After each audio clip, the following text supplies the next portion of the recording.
slowed him down. Finished 8th, 5 minutes and 17 behind the lead time on this day. Well, if Stefan Penner-Hansel is a feature, Hiroshi Matsuoka must surely be have statues erected to him in Dakar. Always seems to be here, and still is the Japanese. 10th today. Had to hold himself back from just nailing the throttle right the way to the ground. He loves shoving the pedal forward. Held back, had to. Fuel once again at the forefront of everyone's minds. On board with Luc Alphonde here. Well, not a good start for the 06 winner. Opening stage of 2007, and the Sentinel alarm is beeping, he says. What's that? Somebody's approaching, and approaching fast. And the suspicion is that they've got a puncture at this point. Well, you've got to find some sort of excuses, haven't you? That's de Villiers, and look at the speed he's carrying. Well, it was a puncture that was starting to develop. Picard saying, wow, he's fast. Really wants to show it as well. It's de Villiers, they knew that. Picard saying, do you think we might have a puncture? Maybe the front right. And it proved that that's exactly what they had. Pulled clear, and they had to change the tyre.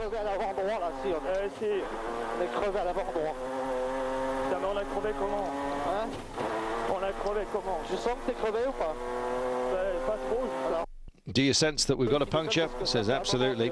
And you can see handling just starting to go. Sentinel starting to fire up again as they slowed down. They pulled clear to allow everyone past and did the change that was necessary. Jean-Louis Schlesser complained that stones were thrown at him on the stage today. Fans here have long memories, and in 2003, the FIA Cross Country World Cup, he was battling with Sousa. Went to appeals, and there was a lot of acrimony then. Not now, though. He moved over to let Sousa through. It didn't stop him being moderately upset by the behaviour of the fans on this day. Well, Jean-Louis finished 18th. Ivan Muller fared an awful lot better in the buggy, despite crashing into a tree. And there was some monkeys up there as well, who, thankfully, for them, he didn't hit any harder.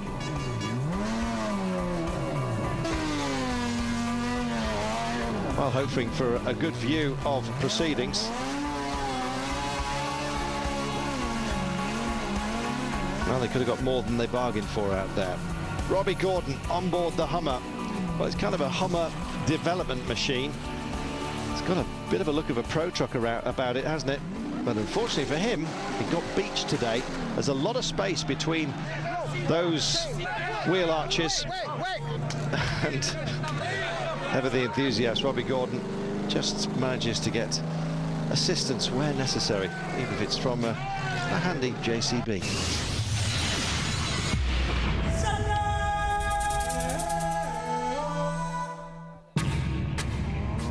So confirmation of the results with Sousa out front ahead of de Villiers. But look at it, Volkswagen, Volkswagen, Volkswagen, Volkswagen, 1, 2, 3, 4, 5. They'll be pleased. Watch out everybody else. BMW, the nearest to them. Mitsubishi with work to do. Plenty of time still though. Acho que foi o público empurrou. Well, the crowd was fantastic, says Carlos Sousa. We did a good job. We had a difficult moment crossing a little river when we lost completely our visibility for about 30 seconds. And a lot of spectators close to the track, and I was a bit scared for them.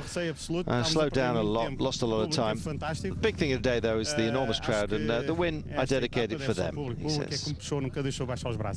I think it was a bit more difficult than we thought. You know, it was quite twisty and very, very sandy. In the trees, you know, so it was very narrow at some places, and also the surface very slippery. So you had to be careful, you know. We didn't take any risks and just went at a night pace. We caught Luke after about 40 or 50 kilometers, and we passed him. And then there were just many, many, many people on the stage as well, which was great to see, you know. But no, we're just happy to have finished it, and we enjoyed the stage. Well, Carlos saying, I believe that driving on this kind of terrain with a lot of sand all the time, it's not much fun, but because you can't use the potential of the car, he says. We weren't pushing all the way there, we couldn't. In Mexico, we have huge crowds, but this was the biggest I've ever seen, and there was some point where it was probably 20 or 30 kilometers non-stop people. So it's exciting, and it's also extremely risky, and it's a little bit You know, it's a little bit scared as a driver because I don't want to hit someone, but you know, we're flat out and they're cheering for us, so it's really a lot of energy. And Chief Stewart saying suffered on the stage. We had 11 cars in front of us, which created a lot of deep tracks. Very physical stage out there. Saw Yuta, our teammate, so we stopped to help her out. For me, though, this stage was just a warm-up for Africa. Wise words.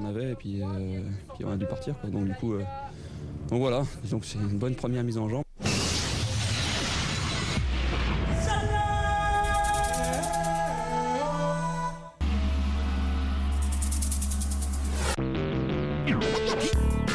Algarve, Europe's sunniest spot.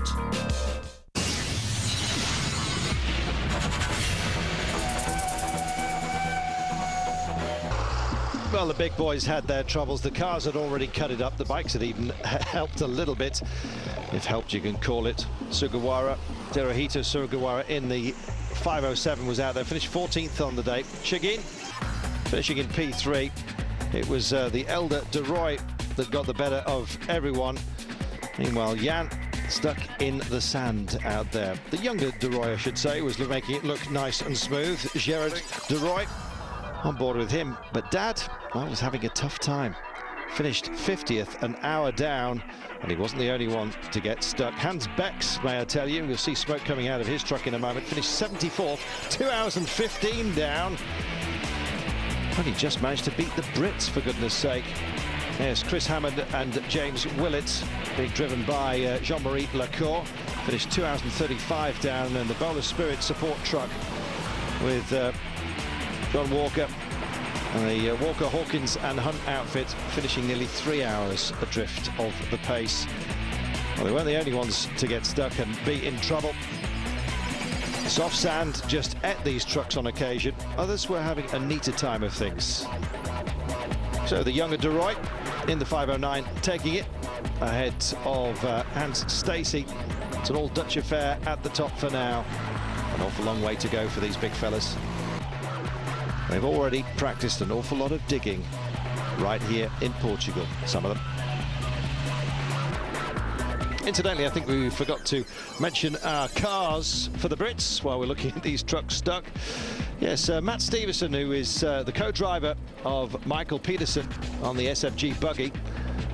The leading Brit, Matty Stevenson, 28th today, 15 minutes off the pace.